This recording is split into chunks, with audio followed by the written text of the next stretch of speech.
Generating traffic and sales can be a challenge for online merchants. But selling on the Walmart Marketplace puts your products in front of millions of customers who shop on Walmart.com. And right now, sellers who join Walmart Marketplace can save up to 50% on referral and fulfillment fees for the first 90 days. So get started today. Head over to marketplace.walmart.com/savings. That's marketplace.walmart.com/savings. Today's podcast is sponsored by SLI Systems, providers of intelligent site search and navigation solutions. Learn more at sli-systems.com and listen to their interviews at ecommercepodcast.com.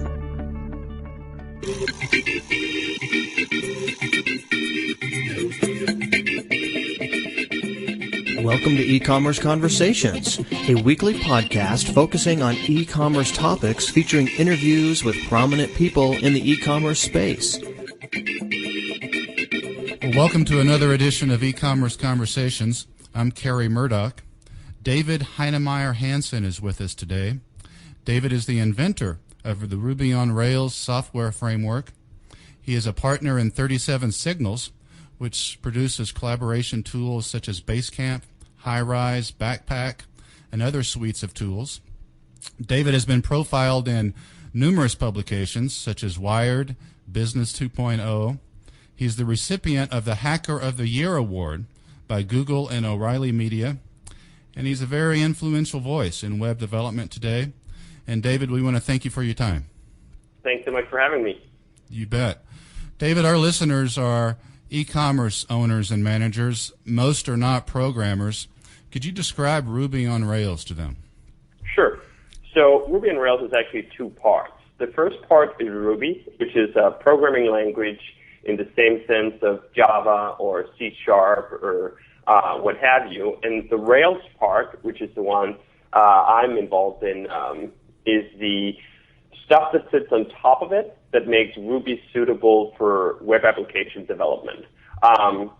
It is similar to other frameworks such as .NET or J2E or Django or a lot of these other frameworks that sit on top of languages that makes these languages easier to use for a specific target. And for the Ruby on Rails, the target is pretty much any kind of web applications. So we do have tons of people using Ruby on Rails to build their own e-commerce shops or add e-commerce elements to their existing applications. And Ruby on Rails just makes that a whole lot easier. It makes it a whole lot easier for the programmers to do, and thus a whole lot faster for anybody who wants to make a web application to get it out there. I know, David, our site, practicalecommerce.com, is a Rails application. Our chief architect, Brian Getting, is an enthusiastic proponent of your framework. Could you tell us some other major sites that use your framework? Sure. So some of the big ones people often refer to are yellowpages.com, uses Ruby on Rails, Twitter, which is sometimes a blessing and a curse to bring out since they've had a fair amount of issues keeping their site up. I would claim largely unrelated to Rails, but regardless. In the e-commerce space, there's a really cool site called Shopify.com, which is basically an e-commerce engine where built on top of Ruby on Rails, where somebody can even without knowing programming, build their own e-commerce shop. So that's some of the bigger ones and some of the ones that I'm interested in. Interesting. Software frameworks, it's been said on frameworks that they greatly reduce the development time and therefore the expense of rolling out applications. That's frameworks in general and Rails in particular. Is that true in your view? Yeah, I definitely think so. I created Ruby on Rails in part because I just wasn't getting my stuff done fast enough. Ruby on Rails was originally created for the first product we made at 37 Signal called Basecamp, and I pretty much had to create Ruby on Rails because I was working on Basecamp as the sole developer. I had 10 hours per week to work on the application, and I was going to school on the side, so I needed something that was just intensely productive. And I wasn't finding that in the traditional environments of C#, Java, PHP, and so forth. And what really makes Rails and other similar frameworks so effective are the fact that they round up a lot of the commonality that everybody goes through when they need to create a new web application. So, for example, all the drudgery work of talking to the database, mapping it to objects, and so forth, or wrapping up the features of HTTP to make caching easier, or rendering these templates that you need for your site in an efficient manner. All of these things are common elements that all applications need. So you can build on top of that, and we've, with Ruby on Rails in particular, has popularized a notion called convention over configuration. So before Ruby on Rails, it was most common that frameworks and environments would assume that everybody was starting from scratch. Everybody was starting from a blank slate, and then they had to configure every single part of the framework and of the environment from scratch to fit their application. Well, what I noticed was that everybody seemed to be doing the same thing over and over and over again. They all seemed to be putting roughly the same pieces of configuration in line, or they were all tweaking pieces of configurations that just didn't matter. Like, what do we call the primary key in our database? That's just a decision that has no bearing on the end application. So why bother spending and wasting time on figuring out what that should be? In Ruby on Rails, instead, we've chosen to go with what we call conventions. So there's a whole lot of decisions that have been made up front about how a web application should work on a technical level, such that not everybody needs to repeat the same choices over and over again. And that massively speeds up the development time to create a new application, because you're not starting from a blank sheet. You're basically just filling in the bits that are unique to your application instead of trying to write the whole novel yourself. So that makes things a whole lot easier, and it makes it a whole lot faster, and it gives everybody a common baseline. So developers can much easier jump from one Ruby on Rails application to the next than, say, jump within the PHP world, where everybody pretty much is rolling their own stuff, coming up with their own conventions, having their own idiosyncrasies, and that really isn't very effective in my mind. We've really had a lot of effect out of just having that baseline that everybody can kind of agree on, and it's much easier to pick up new applications. It's much easier to add new programmers to a project if they're already familiar with Rails and so forth. How much time does it save? You mentioned Basecamp. The application you developed, David. Yeah. If you didn't have the framework when you were working with that, how much time, what percentage of time does it save? It's very hard to generalize in these things. People have claimed anything from they're 50% faster to they're 10 times faster.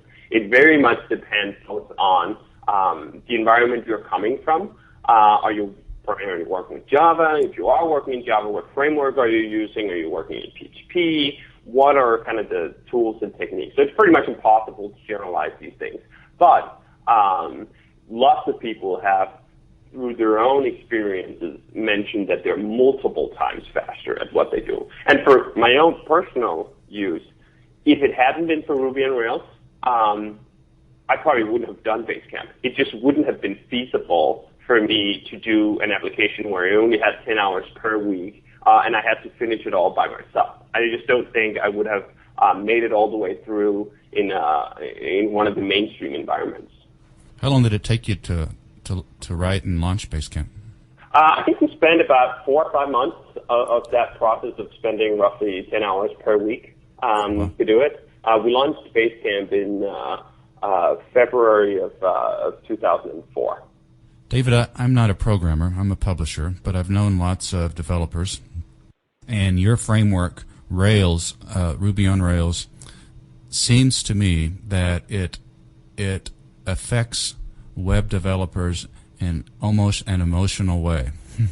I've had several of them comment on that in terms. We recently had a communication here with a developer who told us that your framework changed his life.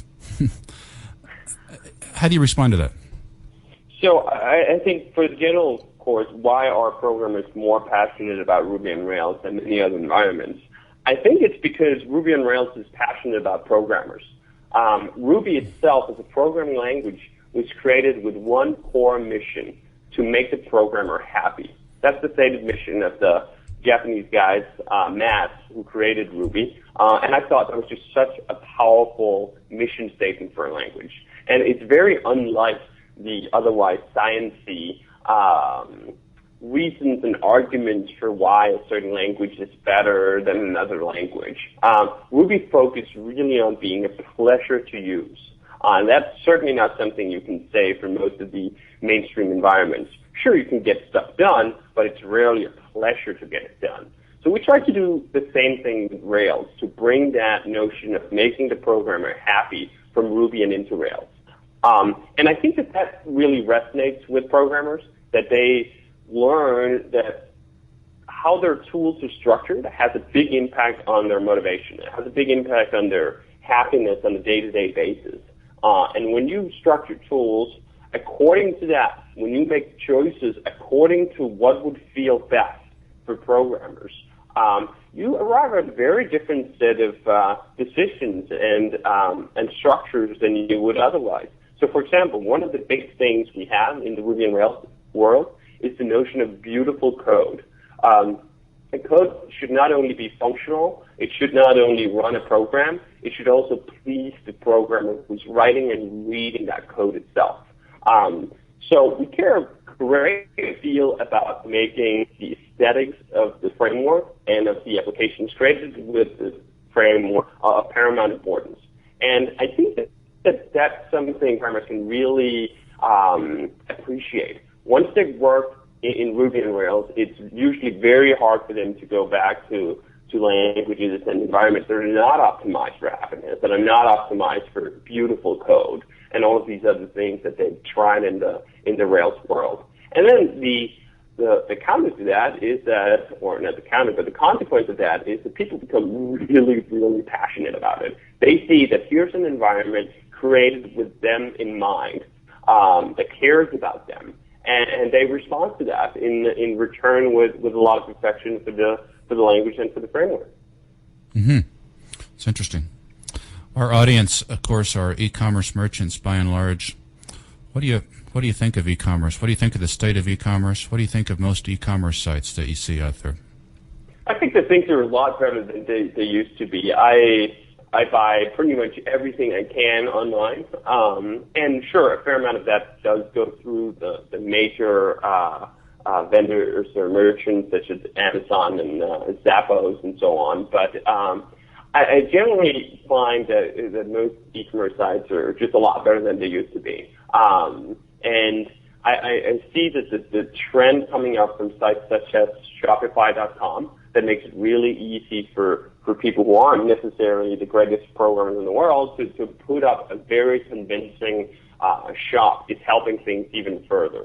That just as Ruby on Rails have standardized some of the technical paradigms, sites such as Shopify.com is doing a great deal to standardize building an e-commerce shop. And at the same time, I'm also an e-commerce vendor in the sense of selling Basecamp, High-Rise, Backpack, and the other applications we have at 37 Signals. And I'm certainly finding that there's a change from when we launched Basecamp 4 years ago and until today. I mean, it wasn't that long ago where you still had arguments with customers about, hey, can I put in my credit card or whatever? And today that's just a non-issue. We don't get any support requests saying, oh, I don't trust your site for putting in my credit card or whatever. So it definitely seems like the state of things have moved forward in a very positive way. Mm-hmm. Do you have a favorite e-commerce site? I've liked Zappos a lot, and it's not so much because of the site itself, but because of the organization and the incredible emphasis that they place on customer service. One of the great e-commerce experiences I have had over the past year or so was, or slightly more than that, was ordering my first pair of shoes in Zappos and clicking off normal delivery, and then getting an email 2 hours later saying, we've upgraded your delivery to next day. You're going to have it in the morning. I almost didn't believe it. Like, I made that order at like 8 o'clock in the evening, and sure enough, at 8 o'clock in the morning, I had the pair of shoes I ordered. And I found that pretty incredible. I found it pretty incredible when a site and an organization just goes to the extra length to make sure that the customer is really happy, even for things that he didn't explicitly ask for. So I love that for shopping shoes, but I also found that there's actually a ton of shops that I'm finding through Amazon that are selling through Amazon but aren't Amazon themselves, like clothing stores and so forth, that I'm discovering that way through and really enjoying. And then, of course, I'm also, as I mentioned a few times already, a big fan of Shopify.com and the e-commerce sites that they're hosting on that platform. They're just really pretty. One of the things about home-rolled e-commerce sites is that sometimes they just don't look that great. And, I mean, you can still do very well even though you don't look that great, but it's great to see the marriage of superior web design with e-commerce shops, and Shopify.com just has a ton of good examples of that. Well, Shopify has certainly made their mark in the e-commerce world. We profiled them last week, and certainly a great application, as near as we can tell. Oh yeah, definitely. I know the guys behind it, and they're really doing a kick-ass job on it, and that's another great success story for Ruby on Rails. They had a very small team, and they pushed out a incredibly impressive e-commerce platform, and they're charging a reasonable amount for it. I think it's just such a great success story. It seems that way to us too. David, you're from Denmark. You now live in Chicago, but tell us how you got interested in web development. So it started back in the late 90s when I was actually working as a gaming journalist. I was reviewing computer games and console games and so forth, and I needed a website for that to put that online. So I started just learning a little bit of HTML and so forth on my own, and as time went on, I wasn't happy just having a static site. I wanted a site with community features and auto-updating and all of these things. And to get that, I pretty much just had to learn programming. It wasn't really something I was looking to learn programming for its own sake. It was because I wanted a program. I wanted a better gaming site. So that's how kind of I got interested in web development. I started learning PHP and ASP and so on, and just made my site for myself, still having no real intentions of making a career of it or anything like that. But as time went on, I started appreciating the creating a web application more actually than writing a game review site. So I kind of switched streams and picked up programming as a more serious endeavor from there on. Okay. Anything else on your mind for our listeners today, David? Is it our listeners, of course, e-commerce merchants? Anything else you'd like to say to them? Sure. It's just, for the Ruby on Rails stuff, if there are guys out there sitting with a team who are thinking about maybe we should give this a try, or I've heard that it can't scale, or all of this uncertainty that there is about exploring a new platform, I'd say scrap all of that and try for one day. The great thing about Ruby on Rails is that not only is everything free, every single part of the stack is free. There's a ton of really good documentation and everything out there that's free as well, and you can actually make something useful in a single day. On the RubyOnRails.org site, we have a video showing how you can make a very simple blogging system in 15 minutes. Well, you can't make most sites in 15 minutes, but when you can make a very simple blogging system in 15 minutes, you can definitely make an interesting task in a day.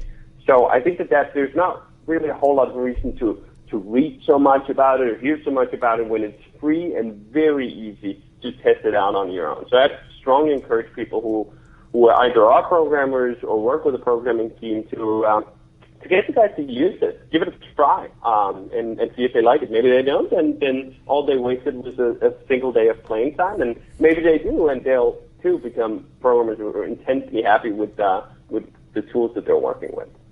Okay, and that's rubyonrails.org is what you just referred to there. And actually the main site that I'm blogging at now is our 37 Signals blog. It's at 37signals.com/SVN. We actually do blog a whole lot about small businesses, very much applicable to e-commerce sites, and how we run our team, how we do 4-day work weeks, and all stuff like that. So I'd encourage people to check that out as well. That's 37signals.com/SVN. Okay.